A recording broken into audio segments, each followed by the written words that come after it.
that you're already at a time of year is back. PPL live, it's time to crown another champ.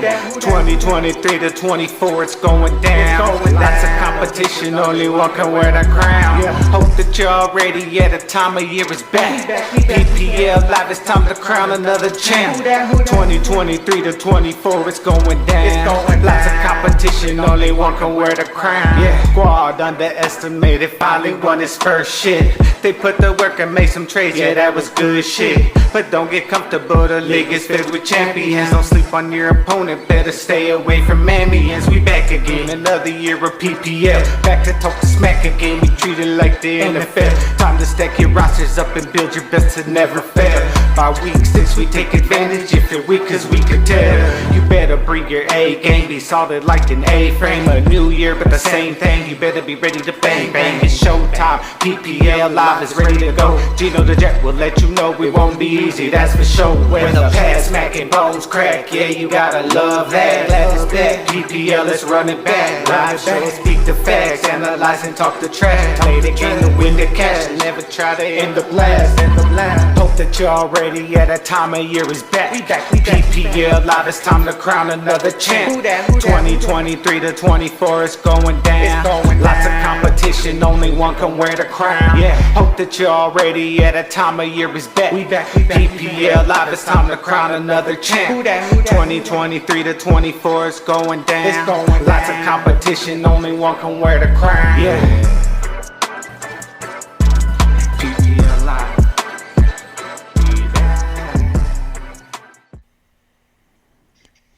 PPL Live, week 3. We are here. We are ready. 2 weeks down. Few more to go. Gino the Gent here. Ulysses S. Hate. Tell the people what's up, man. What's up, PPL? What's up, PPL? I'm sure everybody is excited and ready for another week of PPL action.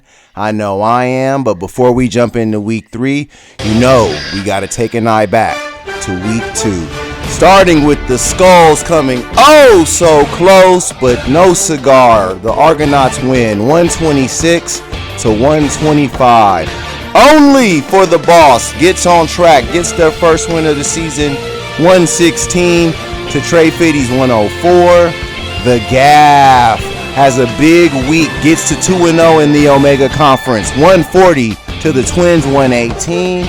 The Baby Gas team gets it done with the big upset of the early season, 127 to Squad Underestimated's 104. And Appease the Gods leaves no doubt at all, 146 to the United Players of Destroyers, 103.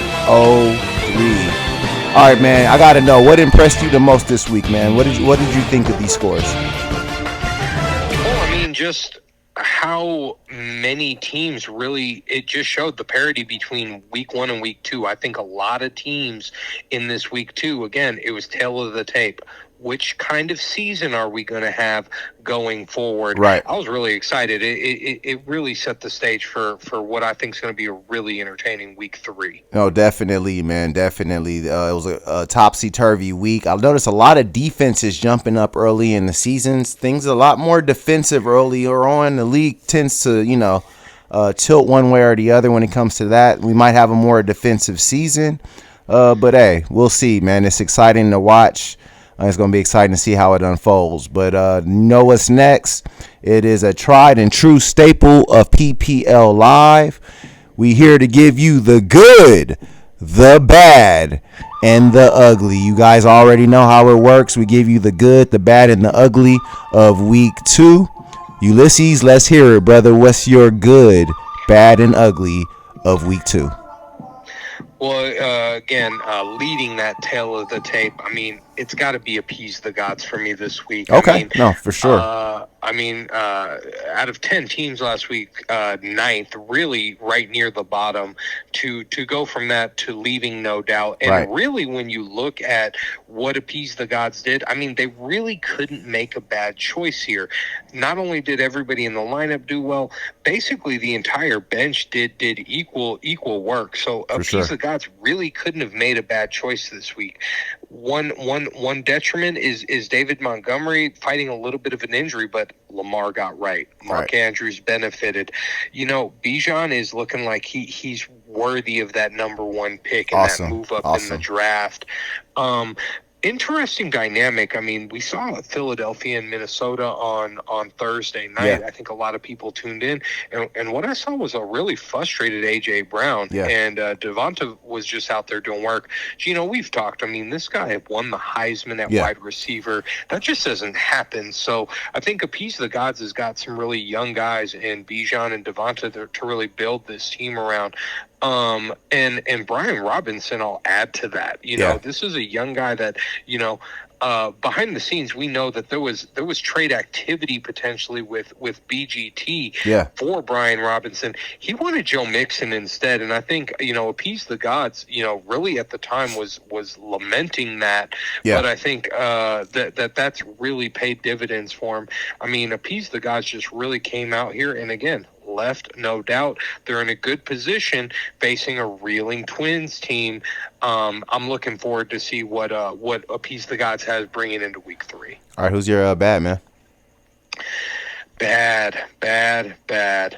Well, I just hit on it, man. It's Patty's Twins. You know, this is one of the teams that I thought drafted really well, had a strong class coming back. Yeah. But Jonathan Taylor, I mean, we talked about it throughout that, you know, this is only week 2. We're feeling a running back issue here. Yeah. You take the late scratch of Eckler, and that really left this team with a lot to be desired. I mean, they didn't even get 10 points combined from the 2 running backs, Damian Pierce, Jamal Williams. Jamal's already off the team going into week 3. I think that the Twins have made some necessary changes there. But then let's talk about Derek Carr. I mean, I don't know what she saw in him necessarily week 1 that made her even think about starting him week 2.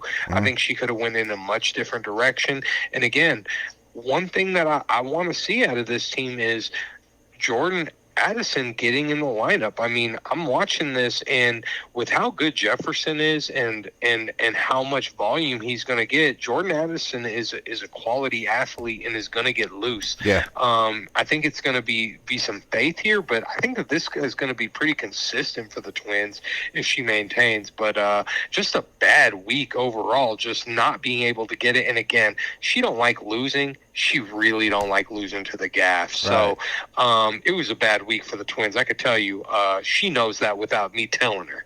No, for sure, man. All right, man, give me your ugly. Ugly. I mean, there's only one way to go here, man. You know, Gino, we're not out here being malicious. We're trying to help guys out. We're trying to give them the inside scoop. Right. And when I tell squad, like, hey, don't be playing Justin Fields this week. You might want to start Kirk Cousins, and then Kirk Cousins not only comes out and balls, but is the top scoring player of the week, and you're losing to BGT. Now, again, that's ugly. What makes it worse is the bravado here. I mean, this guy's going out here, no starting a coach, which, again, your coach wins, and you still ain't going to be in this. And it's like, it's a showboating mentality here. I mean, maybe the title got to Squad's head a little bit. Squad, but you know what? I would encourage him. Like, it's going to take 10 in a full lineup to beat teams. Don't sleep on BGT. They're looking pretty good. And again, those moves that they made. This is another team that really struggled week 1, came out week 2 and got a quality win. Yeah. And then again, insult to injury, Saquon. You know, you're looking at a guy here in Saquon that, you know, I don't see this bench being able to meet that production loss. I mean, the other 2 running backs, Justice Hill and Ezekiel Elliott, I mean, again, they're just not going to get Saquon numbers. Right. So, you know, I think that squad had an ugly week, and it gets no better. He's facing the Argonauts next week, so squad might have got a little cute here and might be facing some consequences accordingly. Nah, man. I have to agree with you, man. That was a bad loss for squad underestimated, but so still a lot of time left, a lot of weeks left to decide how things are going to go. And we're going to start that with my good. And my good is actually the team that beat squad underestimated, and that's the Baby Gas team. Probably one of the biggest victories in their history, getting a win over the defending Pantheon Cup champions. That's a statement for the BGT, especially after that putrid week 1. They were my ugly last week. They're my good this week. Very high, very, very impressed. Highly impressive victory for them. They put up a solid, respectable 127. Now, a lot did come from that defense of theirs. But once Joe Burrow gets rolling and that Cincinnati offense gets rolling, the Baby Gas team is a team that you might have to look out for as the season comes down the stretch. And squad underestimated, yeah, they got a little bit of hubris with the coach, but the coach wouldn't have made a difference. BGT was going to get that one regardless. So hats off to the Baby Gas team for providing a great victory. And my bad is actually a team that won this week, man. It's only for the boss. And the reason it's bad is because you lose a stalwart, you lose a workhorse like Nick Chubb. The guy's irreplaceable. And to put on top of that, we haven't seen the only for the boss that we're used to seeing. We're used to seeing 141, 142. They won that game. They eked out 116. Trey Fiddy was in that matchup the majority of the day. And then for the week to end on a bad injury for Nick Chubb, it was just a bad week for the boss. And they need to really bounce back, and it doesn't get any easier with the GAFF attack being their next matchup. So I'm gonna go there with my bad, and my ugly is gonna be Trey Fiddy, man. They're still near the bottom of the league in scoring. There really isn't a dominant scorer in sight. There isn't a guy who really just instills fear in you when you play Trey Fiddy right now. I respect Etienne. I respect Waddle. But neither of those guys are the breadwinner in their offenses. He's got Dak, who had a respectable line. But nobody there is going to strike fear into anybody right now. I think Trey Fiddy needs to look into making a few trades, try to get a big name in there, a set and forget guy, because he has no real set and forget guys outside of Etienne. And it's really starting to affect him. They were able to, get by with smoke and mirrors last season to a 7-7 finish. But it looks like this year they may be suffering the consequences of this youth approach. And things might get even more ugly against a Baby Gas team that looks like they may have found themselves against the Pantheon Cup champs. So it's going to be very, very interesting to see how that all works out. But as I say to you guys every single week, what's past is prologue. It's time to get started. And what better way to get started than to go alpha and omega? Let's start with our interconference matchup of the week. We got a big one here, a statement matchup for both of these teams.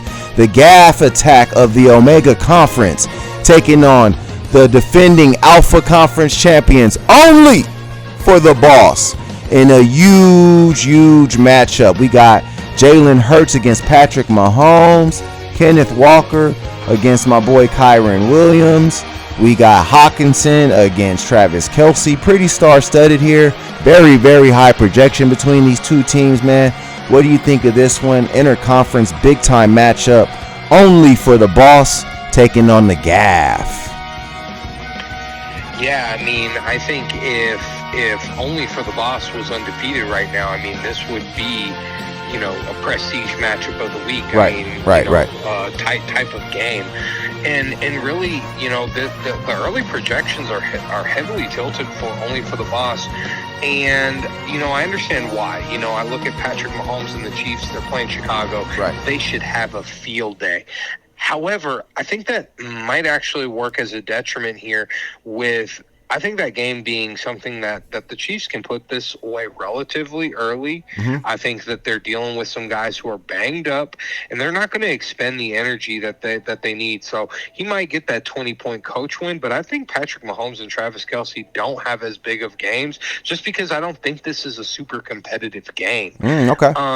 when I look at some of these others, Stephon Diggs and the Buffalo Bills are playing a team that's in Washington that I think is a little bit better than people expected them to be. Okay. I like the Kyrene Williams play. I mean, that's clearly paying dividends. I mean, great pickup. Yeah. Eagles D. I mean, again, they're playing Tampa Bay, who's actually looking fairly decent too. Okay.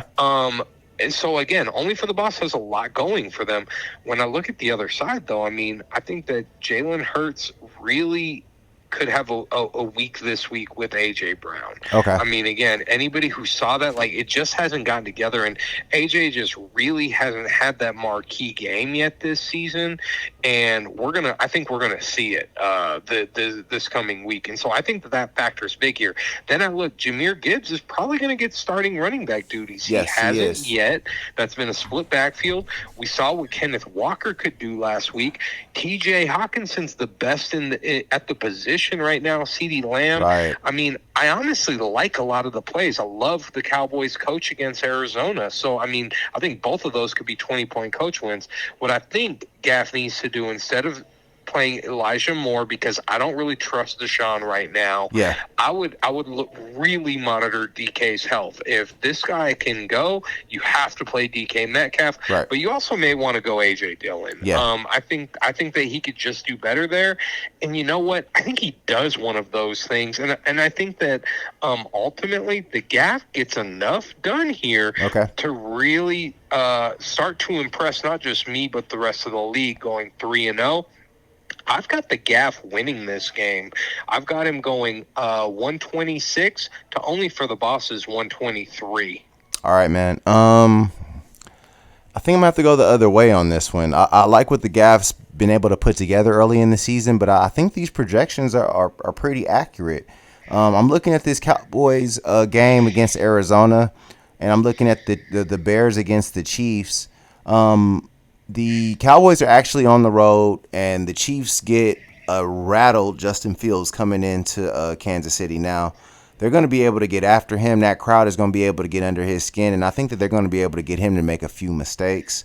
And I think the Chiefs could really run away with that game. Now, on the Cowboys side, I haven't seen that offensive explosion yet really out of them. Yeah, they had a nice 30-point game, but their defense is constantly setting them up with short fields and great field position.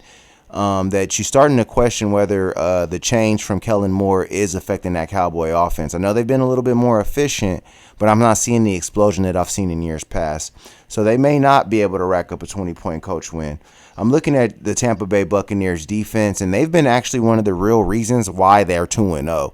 Everybody want to talk about Baker Mayfield this and Baker Mayfield that. No, it's the run defense of Tampa Bay that's been able to keep them in a lot of football games, and I think that's the real weakness in the key to stopping Philadelphia. You stop that running game, and you force Jalen to have to be a drop back quarterback, and he starts to struggle a little bit more. I agree with you. I think A.J. Brown's in for a bounce back, and I do like Jahmyr Gibbs. But on the other side, I like Zach Moss. I like what he did last week. I know that they're playing Baltimore, but this ain't the old Baltimore Ravens run defense of years past. They can be had in the running game a little bit. Miles Sanders was getting loose a little bit in that game against New Orleans early on. They just abandoned the running game and started trying to pass for whatever reason, I thought. But even if he's not able to go, I like the Kyrene Williams play. Patrick Mahomes and Travis Kelce are yet to get loose. Chicago's probably the perfect time for them to do so. I think that Eagles defense actually feasts on Baker Mayfield, loving to roll to his right. I think that Hassan Reddick's going to be there to meet him a few times. And I think Only for the Boss gets themselves on track and has their first really big scoring week. I got Only for the Boss getting this win 134 to the Gaff Attacks 122. And moving on to our next matchup, we go into a pivotal Omega Conference matchup for both teams as the United Players, the Destroyers, hanging on at 0-2, take on the Skulls, coming off a narrow defeat at 1-1. All right, man, this is a big one here. Skulls, United Players, the Destroyers. The Skulls have had a bugaboo over the last couple of years, and it's been the United Players. No matter how good the Skulls have been over the last few years, they still have a problem getting by the United Players, the Destroyers. What do you think of this matchup, man? It's a big one. I feel like in Omega, United players need this to survive, and the Skulls need this game to really start to show that they're an elite team that we should take serious, especially after the 2 prior weeks they've had. Yeah, and Gino, this one's really hard for me to call because, if I look at lineups as they're currently set, Right. I'm going Skulls. Okay. Whenever I look at bench potential, I go UP. And one guy that I really am keying in on is DeAndre Swift. Oh, okay. What people... Huge week last week, man. Huge week. Huge week, and I mean, you saw what he could really do in that situation, and like you said, I mean, Tampa is in a position, right? And their running D has been key to that. But I'll just point, who have they played? Okay, well, they played a Chicago team whose running game really didn't ever get going. Fair. It's not there. And again, Minnesota week 1, Madison, Dalvin Cook, I mean, neither guy really established themselves. And so I'll say maybe that some of that's on their opponent. And again, they haven't had to respect. I mean, they had a field day with Kirk Cousins. I mean, they were getting the ball turnover. Right. So again, if DeAndre Swift can go there, establish the run, I think that opens Jalen up. And like I said, I think that if he gets him into the lineup, he's got 2 against Denver. I mean, I'm looking at Denver real sideways right now. Peyton throwing out a lot of excuses about why they're losing games. Right. And I mean, to be criticizing your quarterback who's putting up pretty good numbers. I mean, Russ is like probably top 5 fantasy right now at the position. Right. And so, I mean, again, I'm kind of looking at Peyton sideways. I look down the roster. I mean, DeAndre can go off, Mike Williams can go off, and the Chargers are gonna need him to do that. I mean, they're playing Minnesota this week. Again, Falcons, Detroit, I'm not so sure, but I think the Eagles beat Tampa Bay. Yeah, I don't get the fascination with that Falcons defense. I don't know if Buffalo gets Washington. If I'm being honest. Okay. I mean, Josh Allen and company have not astonished me, and Josh Allen does this weird Superman stuff sometimes, and I just read a stat today that, I mean, he's had the most picks over, I think, the last 2 seasons. And so I think, again, a Ron Rivera coach defense is going to key in on that. Yeah. I'm looking at Jamar, man. I'm not sure what the hell's going on with Cincinnati, but he's dealing with that detrimentally. It's hurting him the most. I like Zay getting in. The Saints in Green Bay, though, I could see Green Bay putting up some points on the Saints. And again, I told you I have doubts about the Bills. So you know what? I think that the UP ultimately makes the lineup changes, and they actually get their first win this one. Like you said, I think for whatever reason, the UP has had the Skulls number, and I don't think that necessarily changes for me this week. Okay. I've got the UP winning this one 117 to the Skulls 110. All right, man. I'm going the other way. I think that the Skulls get that monkey off their back. Now, let's remember, these 2 teams tied last year for the Omega Conference title, but the United players had the tiebreakers because they beat the Skulls head-to-head in both matchups. But as I look at this matchup, I think the Skulls have a chance to really kind of get this monkey off their back, like I said. I actually like Josh Allen at Washington. He kind of slowed down on the Superman BS against the Raiders. I think they tried to rein him in a little bit, and he realized, hey, I don't have to do everything, especially against an inferior opponent. Let's not get it twisted. Washington is an inferior opponent to Buffalo. If Josh Allen plays within himself like he did last week, he'll be AFC Player of the Week again like he was last week. So he's coming in with good vibes this week. I think he'll do much better. I was pretty critical of him last week, and it was for good reason, but he definitely turned it around. The key to this matchup for me, Ulysses, is going to be Aaron Jones. If he plays for the Skulls, I love the Skulls. I think that he's the difference in why they didn't get, 1 more point to beat, or 1.5 more point to beat the Argonauts last week. If Aaron Jones plays last week, they win that matchup. I'm looking at Jamar Chase. I think he's due for a bounce back. The Rams really don't have anybody that can cover him. It's Monday Night Football. The real concern, honestly, isn't really Jamar Chase at all. This is Joe Burrow's calf. Is he healthy? That might be really why what's holding them back as a team. They can't trust his health. They don't want to get him out of the pocket. Joe's typically a kind of a mobile guy, likes to roll out of the pocket, use his legs a little bit to extend plays when he needs to. We haven't seen any of that, and that's a dimension of their offense that's gone, and it's truly affecting him and the rest of the team. I really like the George Pickens play for the United play as the Destroyers, but I'm intrigued by Zay Flowers, like you said, man. At the end of the day, I like the Bills coach. I think the Commanders have had to come back in both matchups, both weeks. They're not coming back on the Bills if they get down. I expect them to get down, and I expect the Skulls to get themselves to 2-0 in the Omega Conference. I got the Skulls getting this victory 129 to the United players 112. And moving on to our next matchup, we go into a Alpha Conference matchup, a matchup of consequence now. Kind of a rivalry we got this one turning into, Ulysses. But nevertheless, every early season matchup's a big one. We got I Need About Trey Fitty, who needs about a win, going against the Baby Gas team, who are coming off of one of the biggest wins in their franchise. All right, man. So we got Trey Fitty coming in against the Baby Gas team. Dak Prescott against Joe Burrow. A big one here. Remember, it was the Baby Gas team who upset Trey Fitty and kept them out of the PPL playoffs last year. A game that I'm sure they didn't see coming at that time. What do you think of this one, man? BGT, Trey Fitty. Yeah, I mean, I think you summed it up. I mean, I Need About Trey Fitty is just really doesn't have anybody who's jumping out to me so far in the season. I mean, at any of the skill position, he's got nobody in the top 10 scoring right now. Right. I mean, Dak's out there winning games, but he's 14th at the position. Etienne hasn't really been the key focal point of Jacksonville just yet. They don't need him, like that. Like the James Cook pickup, but again, just really hasn't blown up. Jalen Waddle, injury concern going into next week. Yeah. And that's huge. Kyle Pitts has just not been the guy that we all thought he should be. This guy was very highly hyped. Hype is like poison, bro. Hype is like poison.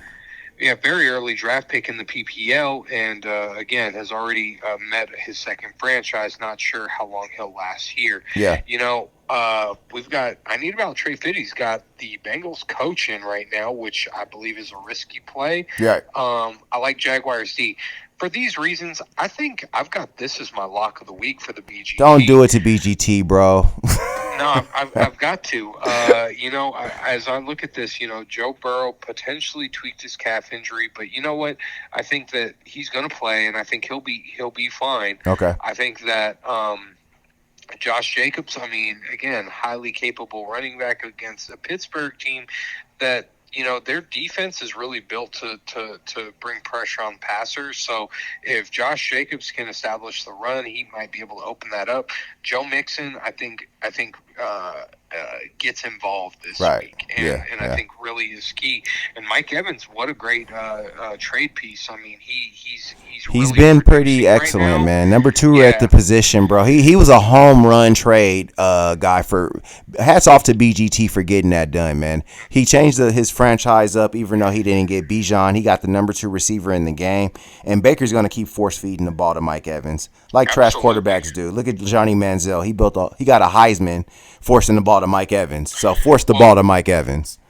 Well, no, exactly. I mean, Amari Cooper, I think that he was dealing with an injury even on the Monday night game, but still highly capable. And I mean, very he's capable. Their number 1 wideout over there. And Evan Ingram's been a nice surprise. I mean, not bad for, it's early on, but, he's sitting with a top 5 tight end. Then he's getting Jerry Jeudy back in. And then, I expect him, whether he goes with the Steelers D, I think the Steelers can capitalize on some mistakes that Jimmy G will inevitably do. They'll get at him. They'll get some sacks. They're number 2 right now. And then you look at the Dolphins coach against Denver. I have no reason to believe that they're not going to win that game comfortably. For all these reasons, I think that BGT, again, lock of the week as far as what I see until I see I Need About Trey Fitty get something done. I'm going to do it. And I think that the BGT gets this one 122 to I Need About Trey Fitty's 109. All right, man. Nah, I'm gonna agree with you on this one, man. I got the baby gas team as well. Like I said, I don't do that lock of the week thing, but once you did lock of the week, I was tempted to go to the other side and pick Trey Fitty, but I mean, Trey Fitty's just done nothing to really impress so far this season. The one thing that I'm gonna give him is that James Cook was a great first round pick. James Cook was a great pick. In hindsight, I'll give him that. Travis Etienne was a great keeper. But I'm looking at Kyle Pitts. I'm looking at Drake London. Drake London has not even gotten off of his bench, but he kept this guy. And I'm just wondering why, when you had the chance to keep a guy like Ridley. Breece Hall, I mean, he blows up in week 1, runs for 127 yards on 10 carries. And then the next week, Nathaniel Hackett forgets that he needs to probably try to run the ball against Dallas's defense because they're going to try to kill Zach Wilson every time he drops back to pass. I just don't get what the Jets are about. And it's affecting Trey Fitty because he went with 2 low-ceiling offenses as keepers, the Jets. And, obviously the Jets, we thought the ceiling would be higher with Aaron, but he's out now. So that ceiling has been lowered substantially. And a low-ceiling offense with Atlanta, unless he thought Desmond Ridder was going to turn into a superstar. I think that's what's really slowing his team down. Javonte Williams leaves no confidence right now. He doesn't have that same spring since he got his ACL injury. His team is really built around Dak, Travis Etienne, and James Cook, and Jalen Waddle. And right now, I don't think that's just going to be enough. Now, on the BGT side, I'm still waiting on that Josh Jacobs breakout. I think you are too. Pittsburgh run defense has looked like Swiss cheese the first 2 weeks. I think Josh could get loose. I like Joe Mixon against the Rams on Monday night along with Joe Burrow. They're due for a bounce back soon. And this might be the week that they do it. I like Jerry Jeudy at Miami. Miami games are going to be track meets all season long, and Jerry's got his track shoes on. As long as he don't get hurt, that's his only problem. Mari Cooper looked awesome despite having injury concerns, and Mike Evans, like we said, is the number 2 receiver in the game. In the end, I'm with you. I got the baby gas team getting this win and getting the 2-1, and maybe starting off a delayed start to an impressive campaign. I got the BGT getting this victory, 121 to Trey Fitty's 107. And moving on to the next matchup, we go into a big Omega Conference game for both teams. Both teams at 1-1. Where are their seasons gonna go? A matchup of huge consequence. A matchup where the first 2 Omega Conference teams played in the Pantheon Cup back in Pantheon Cup 7. We got Appease the Gods taking on Patty's Twins. All right, man, big one here in the Omega Conference. This could go a long way in deciding how the conference actually shakes out. ATG going against Patty's Twins. ATG needs this win huge, big time for their momentum, as does Patty's Twins. What do you think is going to happen in this one? We got Matthew Stafford going up against Lamar Jackson, bro. Patty's Twins, ATG. Yeah, I think ATG, has high hopes coming off of the Leave No Doubt performance. Right. And you understand why. Lamar Jackson against this Indiana team, there's no reason that him and Mark Andrews really shouldn't just have at it. Right. I love what he's got with Brian and Bijan Robinson this week, going against Buffalo, going against Detroit. And he's even leaning on some twin scraps. Michael Pittman was lining up for the Twins last year. Right. And so again brought him on board. And I think Raheem at one point was on the on the Twins. So I think again you've got the Browns playing Tennessee. I think that they should have a solid defensive day. He's still yet to win a coach, but I like what he picked up with Seahawks against Carolina. Yeah. And again, he's got a few options if he wanted to move things. Pretty much at full strength though, with the exception to David Montgomery. Completely opposite story on Patty's Twins, and I think that's a difference maker here. Yeah. When I look at the running back issues, we hit on it. Jonathan Taylor out, Austin Eckler projecting right now to not play. She did a great job going and getting Kareem Hunt, but again, Kareem's going to go in there and you've got to realize, even though it's the same team, this is a much different playbook. You look last year what you were running with Baker Mayfield versus what you're running with Deshaun Watson. It's going to look a little bit different. Yeah. I do expect him to factor. I just don't Well, know I think how it's more big than he's going to be week one. Yeah, more than that, Ulysses, though. I don't even think it's because, Deshaun was actually there last year. I just think it's the time off. He wasn't in training camp. Ford looked awesome on Monday night. I don't think that the job is just his to have, so he's not really that solid of a play. Right, and then you look. Keenan had a great week, and he's playing a Minnesota team that he could absolutely replicate that on. Yeah, I'm on St. Brown though. Again, we'll see how his health progresses throughout the week. I'm sure he'll end up playing, but big again, issue for the Twins. Yeah. Again, that would be a detrimental loss. I just look at this and the Twins just aren't coming into this in their best shape. And I think if they were, I'd probably have them. And again, Jordan Addison's still not in the lineup. I think that's a mistake. And again, I don't know who you squeeze for him because T. Higgins is good, Amon-Ra's good, but Keenan's good. I don't know, though, if somebody's carrying a designation. Bottom line, though, I think that ATG just has better options right now, and I think that it's just more straightforward for him at this point. Patty Swins has got to string some things together. Yeah. I think both coaches win here. I think the one thing that I think could be a factor is she's got both the Bills and Commanders defenses, and she's choosing to start the Bills as of right now. Saying if I was in that position again, I've been saying it. I think that Washington actually gets this game, and I think that the defense and what they're able to do is a part of that. So just where I'm at, Gino, and as I see it, I think Appease the Gods gets a few in a row, and really forces the Twins to figure out what they're going to do with this season. I've got Appease the Gods going 125 to Patty's Twins 116. Right. Nah, man. And you mean a couple in a row, not a few in a row. A couple in a row. I'm looking over at this matchup, and I disagree with you completely, man.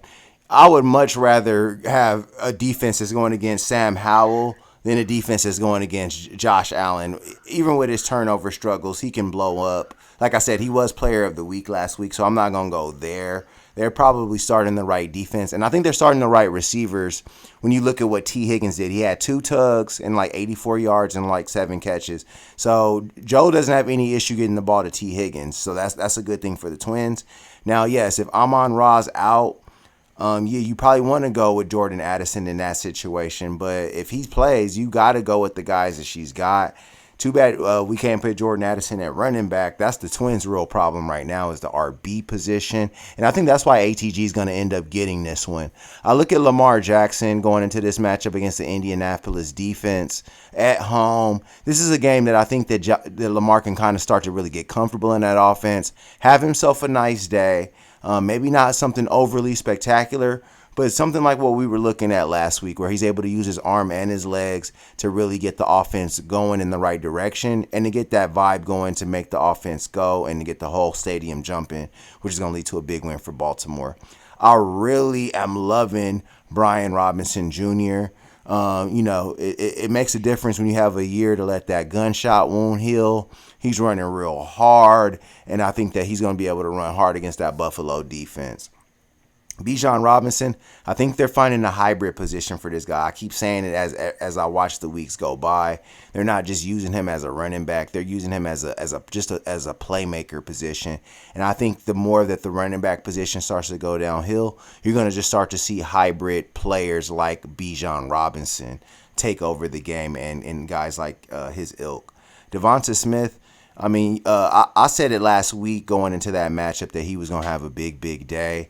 That Minnesota pass defense is one of the worst in the league. Tampa Bay's is a little bit better, but it's going to, I think Carlton Davis is going to end up drawing on A.J. Brown, leaving Devonta Smith with another cake matchup. And A.J. Brown can throw fits on the sideline all he wants. If the homie's eating, the homie is eating. And Devonta Smith looks very hungry, and I expect him to continue to eat. Love the Mark Andrews play. Raheem Mostert, as long as he can stay healthy, he's capable of being a top 5 running back in the PPL. The problem is that, he's like your grandma's vase. He will break. The Seahawks coach is a great play. And I just really don't think the Twins, outside of their receivers, have much to answer against a team that looks full stacked like ATG. I got a piece of the guys getting this win in relatively comfortable fashion. I got them going in another big week, 136 to the Twins, 112. And moving on to our prestige matchup of the week, we got a big one in the Alpha Conference. We talk about matchups where the Pantheon Cup was decided in a conference a matchup. This one is a rematch of Pantheon Cup 10. Until the Baby Gas team did it last week, the Argonauts were the last team to beat the champs in the regular season. But hey, BGT beat the Argo to it this year. We got a huge win, Ulysses. Squad underestimated the Pantheon Cup champions taking on the Argonauts, the winningest championship team in PPL history. What do you think of this one, man? Squad, Argo, the rivalry is renewed here in week 3. Yeah, and I mean, teams couldn't really be in different positions emotionally right now. I mean, Argo's riding high, confident off-season, got the drafts they wanted, sitting at 2-0, top scoring team in the league right now. Right. And you see what Squad did. I mean, again, not what they wanted. It was an ugly rollout. It's only one game. But again, this is an emotional owner. This is an emotional franchise. Okay. And again, I'm curious to see what he does. I mean, has Kirk Cousins in the lineup now? And I think, that's probably a wise decision. However, I mean, what you see down the roster is this guy is so banged up for it being week 3. I mean, you've already I think Tyreek and Brandon Ayuk end up playing. Yeah. But again, they're banged up. Right. How much production is that going to cost? And so when you look at that, and then again, James Conner, again, I've been hating on him a little bit. He's been producing. Yeah. There's really no reason why this guy shouldn't be sitting 2-0 right now. Puka makes his debut. The one position I don't like that he has right now is Njoku. I think Laporta, the rookie with Detroit, has shown himself to be highly capable. Pretty good. And the volume that offense is capable of producing, I just trust that more than I do with Cleveland right now. That's where I would go. Yeah. He's got the 49ers coach and Ravens coach. I like what Squad's bringing this week. The problem is I just don't like it as much as I see what the Argos are doing. Okay. I think Justin Herbert, I mean, he's the number 3 at the position right now, and I think that this Minnesota game has shootout written all over it. Right. Both defenses are highly susceptible to the big play. Both quarterbacks are capable. They've got star power. Madison, I think, is again another one of those guys that we're waiting for that big game, and there's no reason he shouldn't have it against the Chargers. Tony Pollard, workhorse. Justin Jefferson is just unreal, and is really a check on Kirk Cousins, because we know whatever he's going to do, Justin Jefferson is not going to be far from that. Right. Calvin Ridley's been producing. George Kittle, a little bit of a letdown, but you have to roll with him and know that, again, he could go off against the Giants at any moment. Definitely. Pittsburgh is like I said, if they can really settle into their game, Devontae should have one. Cowboys, until further notice, are a definite start. And against Arizona, I mean, again, they're in for a 20-30 point day. Jaguars are playing a Houston team that really just hasn't been able to get their way yet. For those reasons, I mean, I think that this is a high-scoring affair. I think that this gives us exactly what we want from a prestige matchup. Right. However, I think that the Argonauts, in their second of 3 matchups, leaves no doubt this week. In the prestige matchup against Squad, I've got the Argonauts going 144 to Squad's 138. Oh man, you got a huge one. You got it living up to the hype. I think it's going to be a pretty good matchup, but I'm going the other way as far as score and the result. I think that squad, even though they're limping into this matchup, they got a few reasons for confidence and a few reasons why they can probably check the Argo. I like the Kirk Cousins play against Justin Herbert. Their quarterbacks are actually going to be playing each other in this matchup. And also there's another reason why I'm picking squad underestimated. The Argonauts like to beat them on Thanksgiving typically. This is the week 3 matchup. This is typically the week that squad has the better shot at getting the win. I really like Christian McCaffrey tomorrow against the New York Giants. Now, there is a possibility that they start to begin to implement Elijah Mitchell a little bit more. Try to keep Christian McCaffrey healthy. You know what you got there. The 49ers are thinking Super Bowl. They're not thinking playoffs. So they want to try to keep their stallion healthy. And there's no need to run the young guy into the ground. The Tyreek Hill injury situation, I don't think is anything to be concerned about. But the real reason why I really like squad is the Puka Nacua play. Until Cooper Kupp comes back into the lineup, Puka Nacua is going to be getting the same kind of looks, and it looks like the same kind of targets and attention from Matthew Stafford. Now, he's nowhere near as explosive as Cooper Kupp is, but he understands the route tree and where to settle down against zone defenses like Kupp does, and Stafford likes a guy like that. I'm with you on David Njoku. It's really not much there, but at the same time, when Watson does get into sync and he does get hot in the red zone, Njoku is going to be definitely a guy who's going to benefit from that. I like the Brandon Ayuk play, but how healthy is he? He looked a little ginger against the who did they play? The Rams Sunday. And then I love the 49ers D against that Giants offense. I mean, Danny Dimes did get hot at the end of that Cardinal game, but the 49ers would be there to cool his ass right off. I like Ravens coach against the Colts. And there's really a lot to like on squad underestimated side. Now, on the Argonaut side, Alexander Mattison, he's not long for his job. Now, he may play with more inspired effort because Cam Akers is on his way to Minnesota. But we don't know what that's going to look like going forward for Mr. Mattison. And the Argonauts don't know what that's going to look like either. Tony Pollard should be able to get loose. And like you said, Justin Herbert, Justin Jefferson are in the highest scoring, one of the highest scoring projections of the week. Like Calvin Ridley against Houston, but the Texans have been known to slow down passing games, so we're going to see about that. George Kittle, until he actually does something, there's still a wait-and-see approach. In the end, I think this matchup is just enough. The Pantheon Cup champions find a way to keep things square in the Alpha Conference and don't let the Argonauts jump out front. I got squad underestimated getting this one 131 to Argonauts 126. Alrighty, PPLers, thanks for another great week of PPL Live. I hope you all enjoyed it as much as we did. Looking forward to a big time week 3 with a lot of fun action. Hope you guys enjoyed. Like, comment, and subscribe. And please start commenting, people. I want to hear what you guys think. Good luck. Have a good weekend. Be safe, and may the odds be ever in your favor.